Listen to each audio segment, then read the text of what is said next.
Welcome to the Audacity to Podcast, episode 52, How to Properly Add ID3 Tags to Audio Podcasts.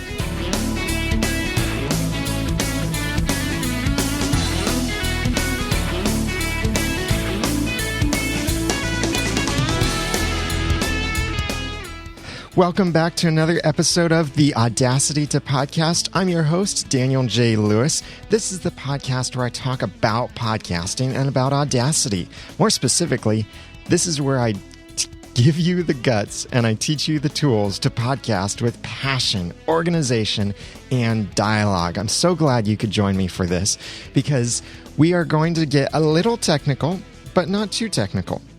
Technical in term, but not technical in practice, because there's something very important that many podcasters miss as they're releasing their episodes. Now, everything I'm going to share does apply primarily to audio podcasters, but the same principles will apply to video podcasters as well. Just the tools that you use will be different, and certain specifics will be different for video podcasters, but the same principles apply. So for audio podcasters, whether you're releasing your episodes as MP3s or enhanced AACs, which I don't necessarily recommend, but you could do it, just make sure you're still releasing an MP3. There are things called ID3 tags. And ID3 tags are in every kind of audio file. It's not just for podcasts. If you listen to a song on your MP3 player, on iTunes, Windows Media Player, whatever, you probably notice a few things that some information you're seeing from that song. You see the song title, the track number, the album title, the artist's name, and maybe even a picture of the album. None of that is actually in the file name, if you've noticed, or it's not in a very readable format in the file name. All of that stuff is tagged inside the file with this thing called ID3 tags. We're talking about metadata now, or metadata. This is information about a file that's attached inside of the file. So that's why you can see a file that says track1.mp3, but when you open it in your favorite audio player, it then tells you the name of the song or the name of the artist, what track number it is, and all of that stuff beyond just track1.mp3. So for audio files, this is called ID3 tags. And there are several versions of ID3 tags, and each of them offer different things. There are old versions, like version 1 is very old, and it was very limited, but it met a need way back then when it was first invented, and it was kind of a hack that people put ID3 tags version 1 into files back then, but it was extremely limited. ID3 2 is what we're currently on. More specifically, the latest version is 2.3. There's no definite standard to ID3 tags because there is no organization that's set out to make a standard for ID3. So there are multiple versions, there are multiple ways of doing things, and that's why you'll see multiple results from multiple programs. And how many times can I say the word multiple in this phrase? But the newer versions give you extra features, like iTunes or ID3 version 2.4 gives a whole lot more fields to fill in different metadata than iTunes or ID3 version 2 or 2.1 or 2.2 or anything like that. However, 2.4 isn't as supported. But that's kind of getting into the technical stuff. You don't have to know the version numbers, just that some versions don't work in others. Some versions work great in others. The reason ID3 tags are so important, though, is because it tells people about the podcast more than your audio file.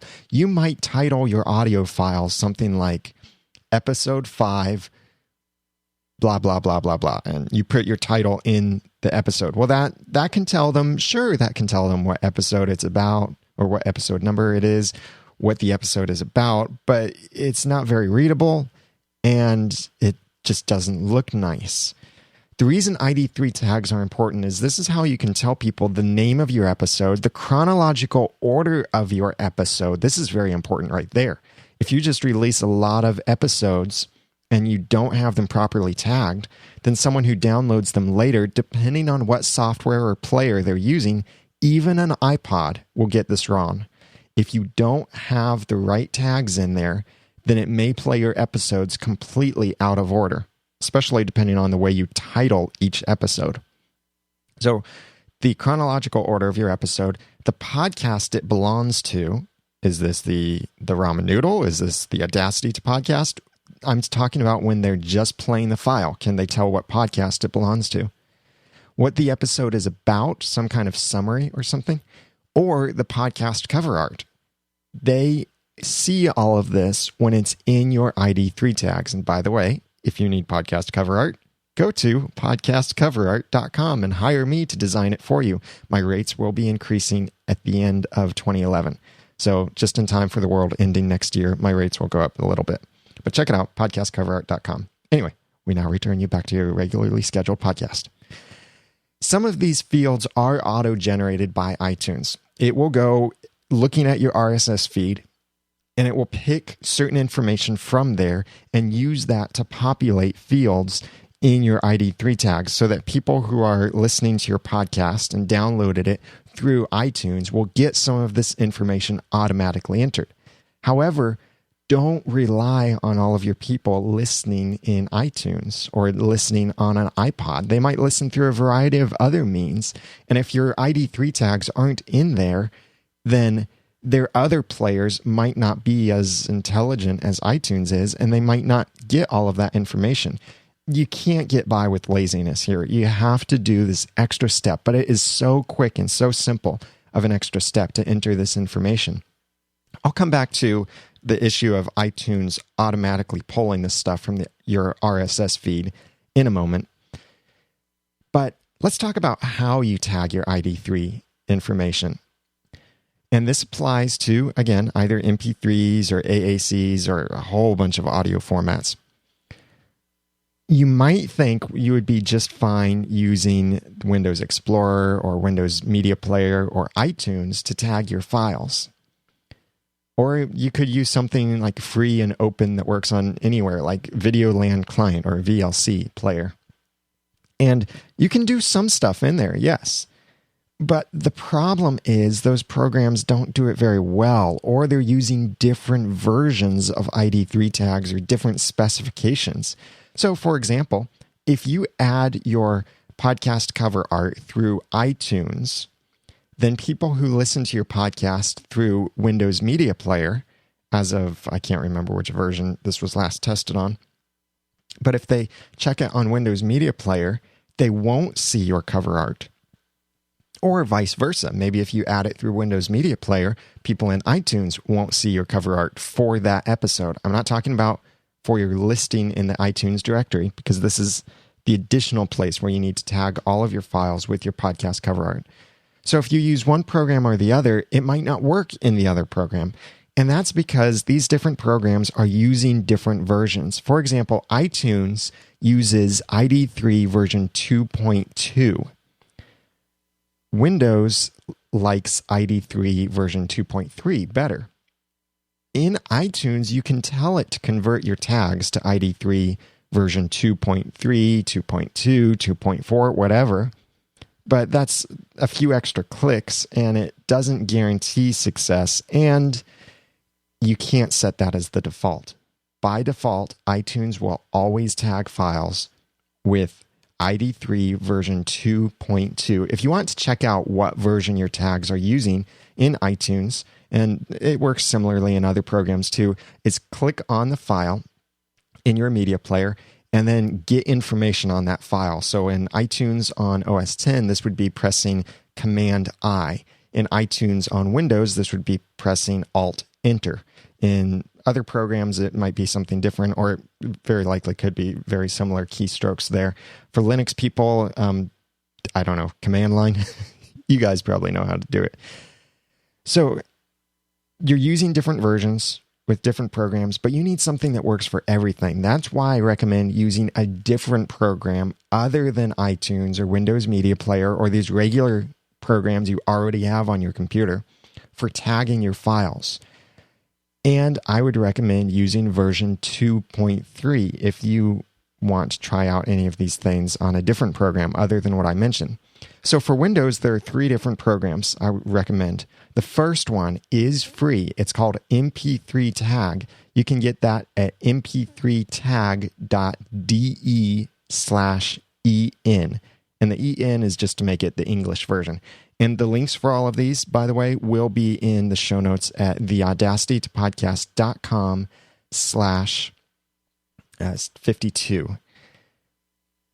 So MP3 Tag is the best way to do it on Windows. It's free. It's very capable. It makes cross-platform compatible files. Another program is ID3 Editor. You can get that at pa-software.com. That is $15. It is a very nice program. I like some of the extra features it has that MP3 Tag doesn't have.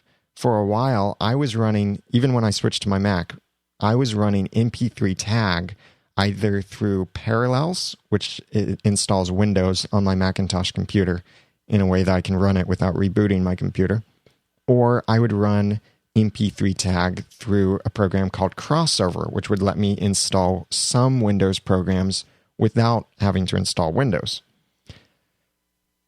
And it was slow, it was a little bit cumbersome and all of this, so I just decided finally to invest the $15 to get ID3 Editor. And it was definitely worth it. And if you buy like the Windows version, you can still use it on a Mac. If you buy the Mac version, you can still use it on Windows. It gives you a key code that works on both, and it gives you download links for both.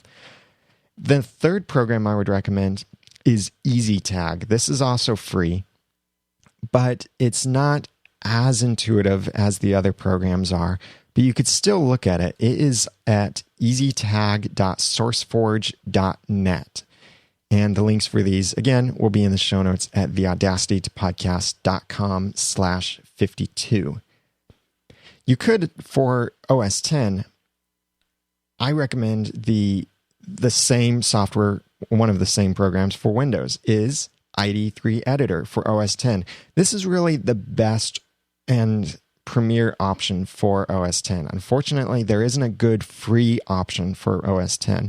So look at ID3 Editor, which is $15, and I would say it's worth it because not only does it make your tags compatible, but it's really easy to keep tagging different episodes from different podcasts. Like, for example, in my episodes, my information is pretty much the same. All that changes between each episode is the link I put in my notes, the title, and the episode number. That's pretty much all that changes from episode to episode in the ID3 tags.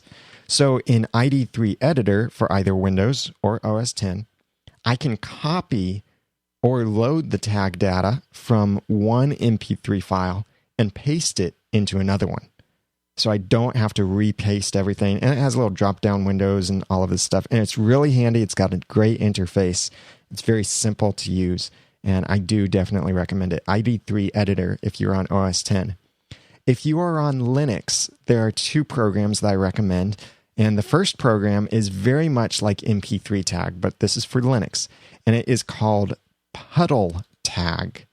Puddle Tag can be found at Puddle, I feel like a British guy. puddletag.sourceforge.net. That's PUDDLETAG. Link in the show notes at theaudacitytopodcast.com/52. Puddle Tag tries to be MP3 Tag, but for Linux users. So what MP3 Tag does and the way it works is pretty much how Puddle Tag is designed to do. This is what I would recommend the most that you check out is Puddle Tag. But also a program I recommended for Windows, EasyTag, is available for Linux as well.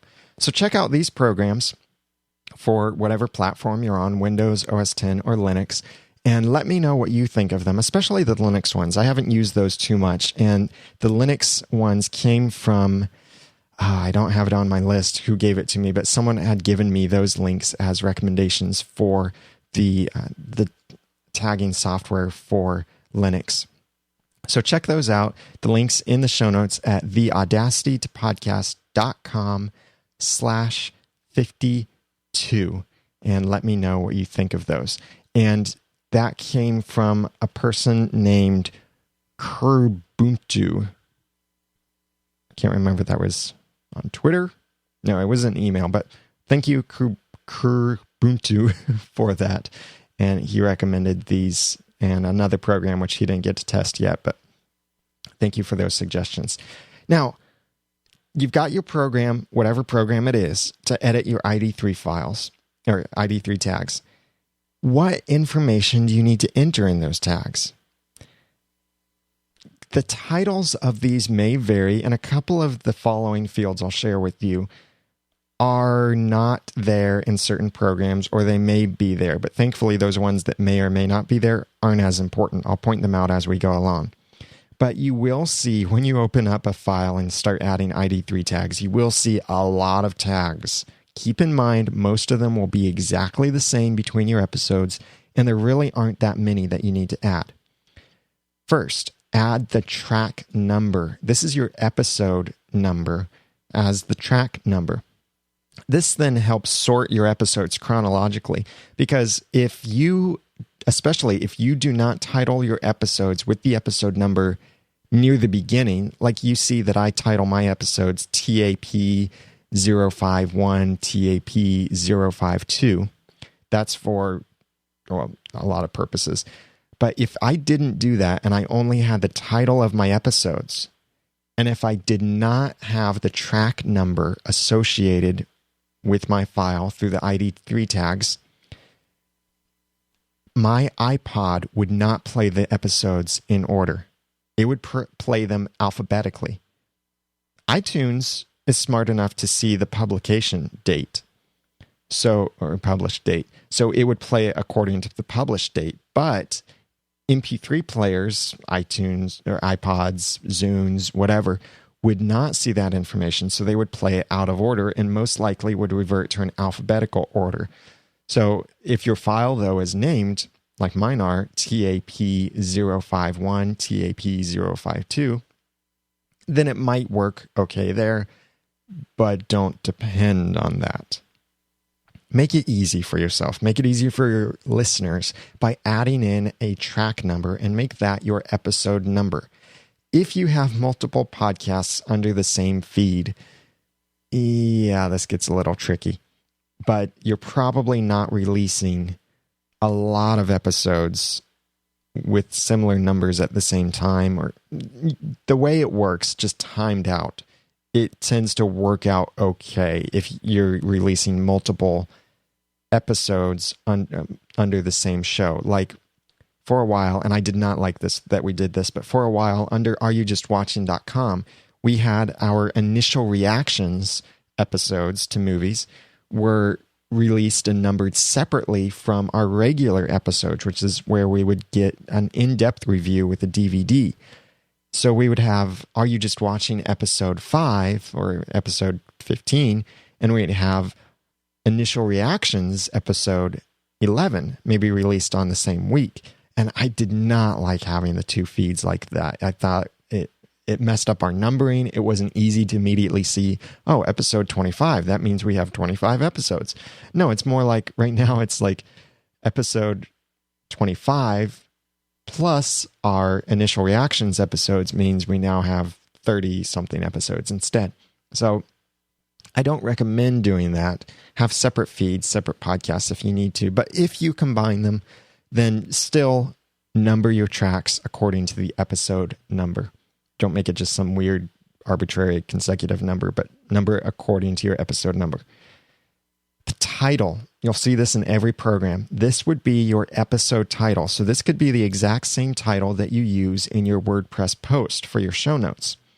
So I put in there AYJW026 Courageous 2011. That was how I would title certain things like that. Actually, I think I might have given you the wrong episode number there, but that's okay. It's an example. If you look then at the further down the line, and the order of these, by the way, might be slightly different from your program, whichever program you're using. The order that I chose to put these in is the order that ID3 editor uses. but I know MP3 tag puts these in a slightly different order. It's the same information though. The artist would be the name of the episode host or names of episode hosts, or you could even put the name of your network in there. So I put in as my artist I put Daniel J. Lewis and then a vertical pipe and then Noodle Mix Network.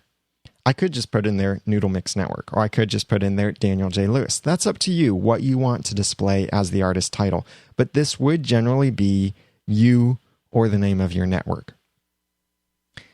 The album is the name of your podcast. And by podcast, I'm saying your entire show, not your individual episode, but your entire show. So my album title is where I put in the Audacity to podcast. I type that into there. So that's the same across every single episode. That's always the same. I've heard some people say you should title these things differently. This is the way I think makes the most sense for most people and helps organize it on an MP3 player or software. The year, not too important, but you could put in the release year, which right now is 2011. You might see in there a spot for the genre. You could pick, you get two options, essentially. Either pick the genre that you're talking about, which is the way I choose to do things. So for the Audacity to podcast, I put in there technology, because I'm going after the kind of genre like iTunes might organize genre of podcasts. Or you could put in there as the genre podcast, or you could make it spoken word, I think is one of the other titles. That's up to you, how you want to organize that. I choose to put in there the category that my podcast fits under. Instead of everything being the genre of podcast, I have genre of movies/TV or film/TV for Are You Just Watching? I have comedy for the Ramen Noodle. I have technology for the Audacity to podcast. That way it separates each of them out a little bit further even. You might see this field called comment. This could be a short summary of your episode, like you might use as the WordPress excerpt in your posts. Or this could even simply be the web address to your show notes. In ID3 editor, there is an extra field which is called URL, and that's where you can paste in your URL there specifically. That's pretty obvious, but your web address for your show notes for this episode is what I would recommend pasting in there. If you're using a program like MP3 Tag, which doesn't have the URL field, I would recommend putting the URL in the comment field. It's up to you how much you want to put in there.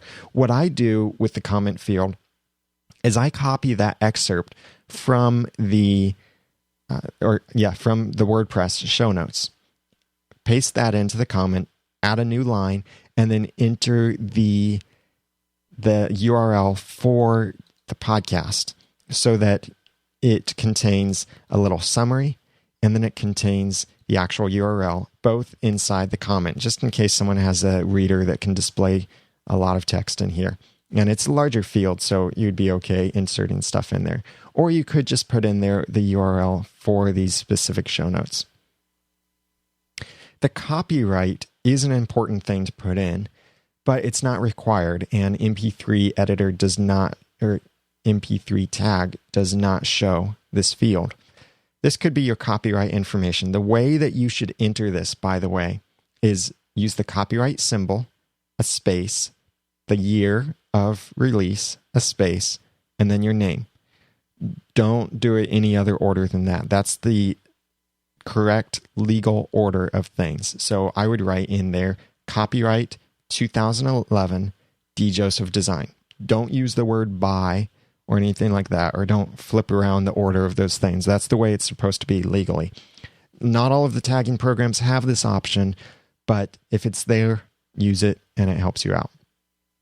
The URL option, like I mentioned, is where you could enter the URL for your episode show notes, or if you really want to, you could enter just the URL for your podcast website.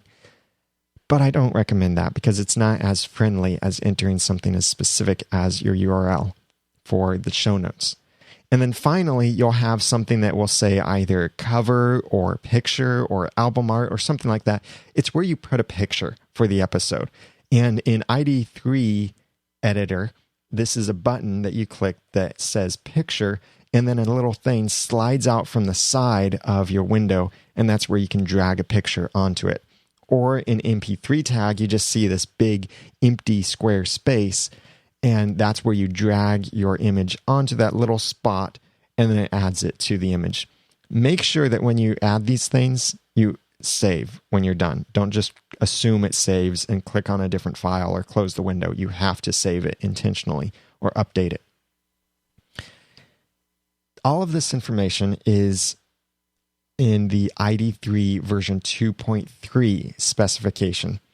I do also recommend putting this in ID3 version 1. Now, doing this is quite easy. If you are using ID3 editor, you'll see two columns. One is ID3 version 2 on the left. That's where you enter all your information. And then on the right, you see a smaller column that says ID3 V1. That's version 1. You don't have to copy and paste your individual things. What you'll see is a little button right next to where it says Enable V1 tag. This little button copies all of your details from the version 2 to the version 1. So you don't have to do anything there. Just keep in mind, it will cut you off on this stuff because ID3 version 1 has a much smaller character limit to it. It's a 15 or 16 character limit. So if you, or it might be 32, if you enter your text in here, it will get cut off when you actually save the file. So just keep that in mind, but not too many things rely on the version 1 tags, but it's still a good idea to put them in there just in case and to make your files all that more compatible. So in ID3 editor, then we would just press that little button to copy it over. In MP3 tag, I believe it automatically puts that in, so you don't have to worry about it. In the Linux programs, I don't know. I would assume that they automatically put them in as well. So it's very easy to do that. So that's the information that you need to insert into your files. Now I'm going to throw a wrench in this whole thing. iTunes overwrites some of your tags. Now that doesn't mean you should rely on iTunes. This goes back to what we said earlier of iTunes will automatically grab some stuff from your RSS feed. But that doesn't mean that you should always rely on iTunes to do this for you. But you can take advantage of this fact. Let's take something, for example. You might enter in something in your comment field, thinking that will display as the summary. But when iTunes downloads it, it overwrites that. It will overwrite the artist field in your MP3 file. So if you want your artist to be something different, maybe you have a podcast with multiple co-hosts, or you just frequently have guests, and you want to make sure their names are listed as the artist for that particular episode, iTunes will override that if you are inserting that artist information into the tags, because iTunes is looking at your RSS feed, and your RSS feed most likely has just your name as the artist. So that's why every episode that comes out through iTunes will get your name as the artist. This is also where it pulls the episode title, the summary for every episode, and more. Now, it is very possible to override these things. You can override the iTunes keywords, the subtitle, the summary, and the author, or the artist, we might call it, simply with a few options in PowerPress. PowerPress is the plugin I recommend for podcasting with WordPress. So here's how you do this. If you want to override these tags on an individual basis in iTunes so that iTunes will display exactly what you want it to display, here's what you do. If you're using WordPress and using the Blueberry PowerPress plugin, which is what I highly recommend, that combination, easiest way to fly. Yes, there are other ways to fly, but they're slow and clunky, and I recommend PowerPress. So have PowerPress installed. In your WordPress admin interface, go to the PowerPress option on the side, Then that takes you to the settings. Then go to the basic settings. You'll find a box up near the top. That's a big box that says podcast entry box. And there are a bunch of fields underneath this box. The main thing you're concerned about are keywords, subtitle, summary, and author. You don't have to check mark all of these. In fact, I would recommend not check marking all of these because these will just add to your interface in WordPress just a little bit more, and you might not need this extra information as it might turn out. So what you should do is go into there and decide what is it that you might need to change for every episode.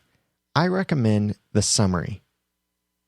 And that's all I recommend as being essential to changing it. If you have different people in your podcast in every episode, then you might want to consider having that author field there. But most likely the keywords and the subtitle won't change. So when you put those check marks on there, click the Save Changes button. Now, every time that you add a podcast episode to your show notes using the Blueberry PowerPress plugin in WordPress, you'll see this extra field where you can now enter in a summary or whatever fields you enabled. How this ties in with iTunes is if you subscribe to podcasts through iTunes, then I recommend look at iTunes, look at your podcasts, pick a podcast episode and press Command-I on it, or if you're on Windows, then press Alt-Tab, or look over on the right side to the very far right of the episode, and you see the little description there for each episode. If you press this little description, then, and by the way, I don't recommend Alt-Enter and Command-I. That was bad information. You need this description spot. So you can get that by looking at the far right and choosing the little I. It only appears on the episodes when you hover over it, or right-click on an episode and choose Show Description. When you see that, you'll notice it might display a few different things here. Well, it displays the name of your podcast, it displays the episode title, and it displays this description. By default, iTunes pulls the description from your RSS feed. So if your RSS feed is releasing only the summary or the full posts, it will display that in here. So by summary, I mean the excerpts. And you can change that for your feed by going to, in WordPress, go to Settings, Reading, and then there's a spot that says for each article in a feed, show, and it gives you either the option of full article or excerpt. So that will automatically be pulled into iTunes. This can be helpful. This can be harmful. Where it's helpful is if you're releasing your full blog posts in your RSS feed, then iTunes will automatically pull that full blog post up to a limit, but it's a pretty large limit. It will pull that full blog post into iTunes and attach it to your MP3 file as the description for that podcast episode. This can be really handy because people then have your entire show notes on their iPod or in iTunes, and they don't necessarily have to go to your website. They can't click any links. They can't do anything with it. In fact, they can't even select and copy and paste text from it. So it's not all that handy, but at least it shows them something. So here's how you could change this and take advantage of this little thing to better use those summaries or the descriptions for each episode. By the way, if you're using the excerpts feature in WordPress, then that excerpt is what would display in the podcast episode description.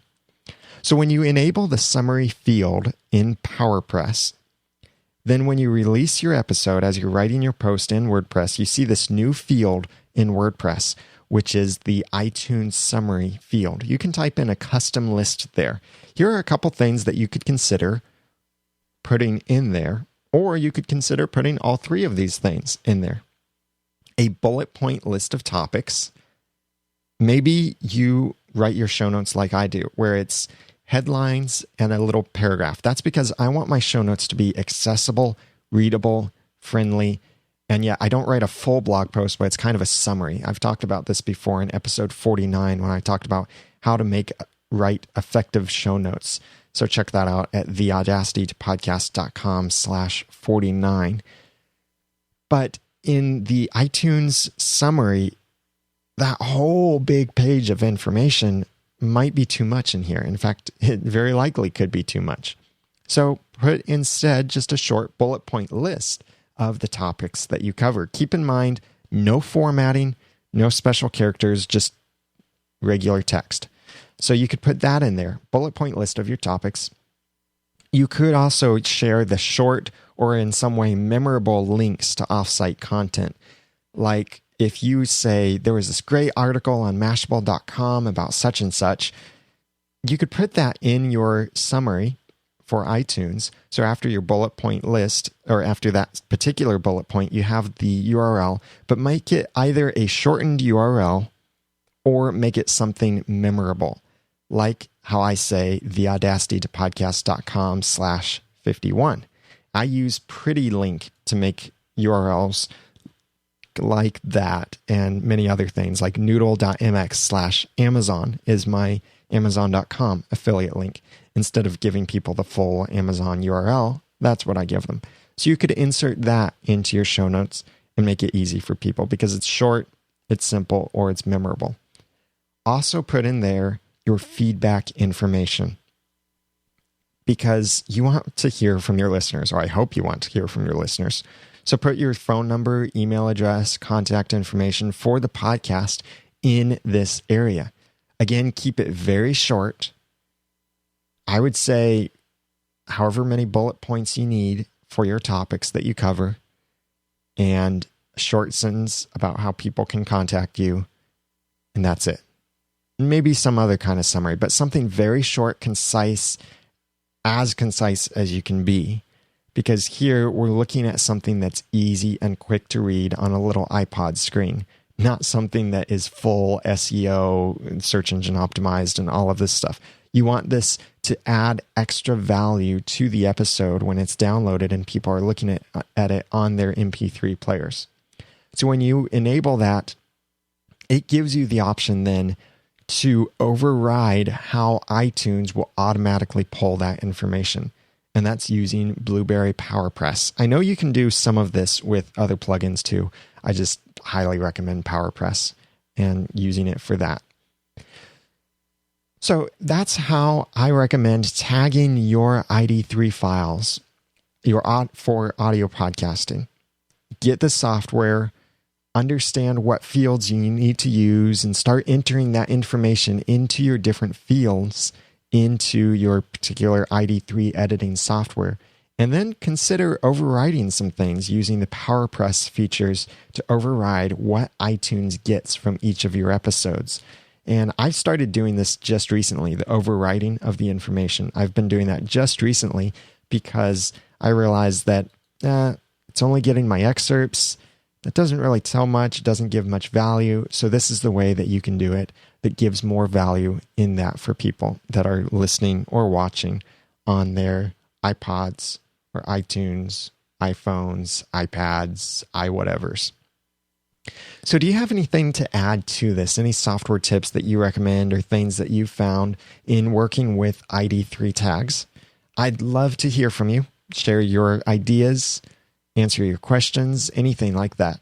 Send your feedback to feedback@noodle.mx, and you can include an audio file in there too, as long as it's under 3 minutes. Or you can call in to 859-353-4332. Again, there's a 3-minute limit on that audio feedback. Or you can leave a comment on the show notes at theaudacitytopodcast.com/52. If you nominated any of the Noodle Mix Network podcasts for the podcast awards, thank you so much. The nominations are now closed, and the voting will open up very soon as we know who the nominees are.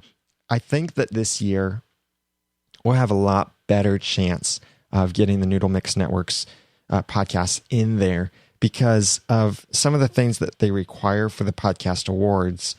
I didn't really have last year, even though I was much more consistent at releasing episodes. Stuff like easy subscribe buttons or a website for it. No, I didn't quite have that last year. Last year, I had categories on a single page of a single WordPress installation. Not the best way to do it. Now, as you know, each of the podcasts have their own websites, and I think they are much better released in this way. So I really have high hopes that the Noodle Mix Network podcast will make it into the nominations. And as soon as they do, you can vote every day for your favorite podcasts. And please do that. You'll see the list of nominations and different podcasts under each category, and then you just click on the one you want to vote for, enter your email address, and it's done. Speaking of email, also check out at theaudacitytopodcast.com. I have the email newsletter. Over on the right side, you'll see a spot that says sign up for email updates and get free podcasting and Audacity tips. I haven't sent anything out yet, but I've got a killer, off the wall, crazy tip to share with you of something I did, and it might not work for everyone, but it's something I did that octupled my podcast subscribers for one of my shows. Would you like to octuple your subscribers? Octuple means times 8 to the 8th power.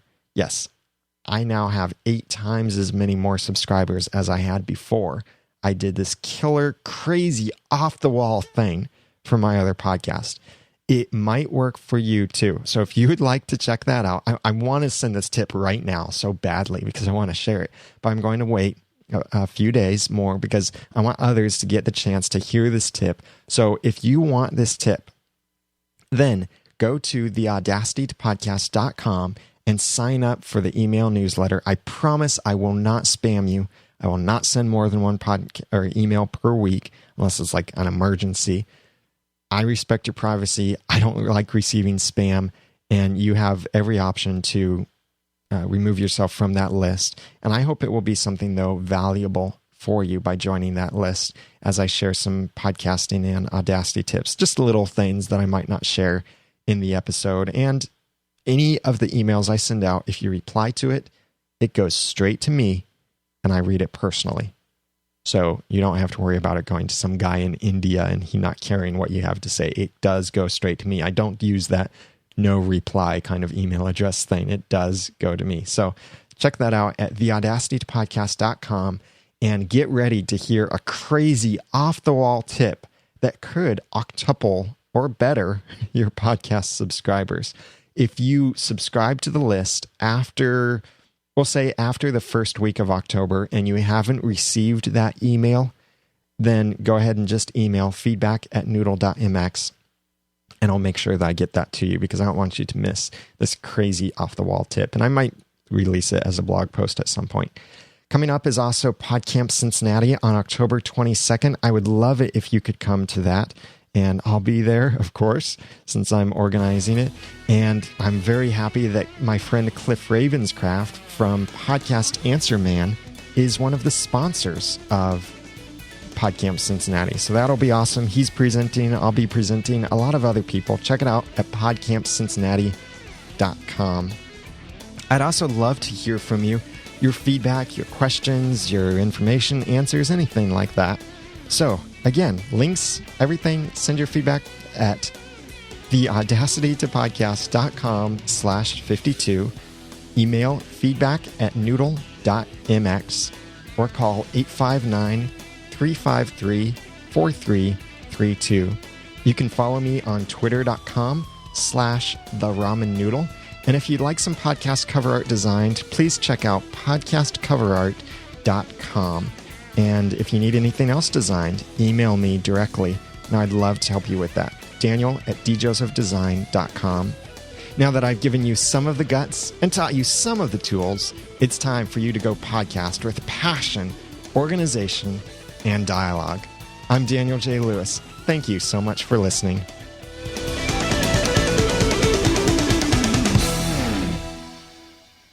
The Audacity to Podcast is a proud member of the Noodle Mix Network. Find more of our podcasts on clean comedy, Christian movie reviews with critical thinking, Christian worldview, and more to come at noodle.mx. The Audacity to Podcast is also a proud member of the Tech Podcasts Network.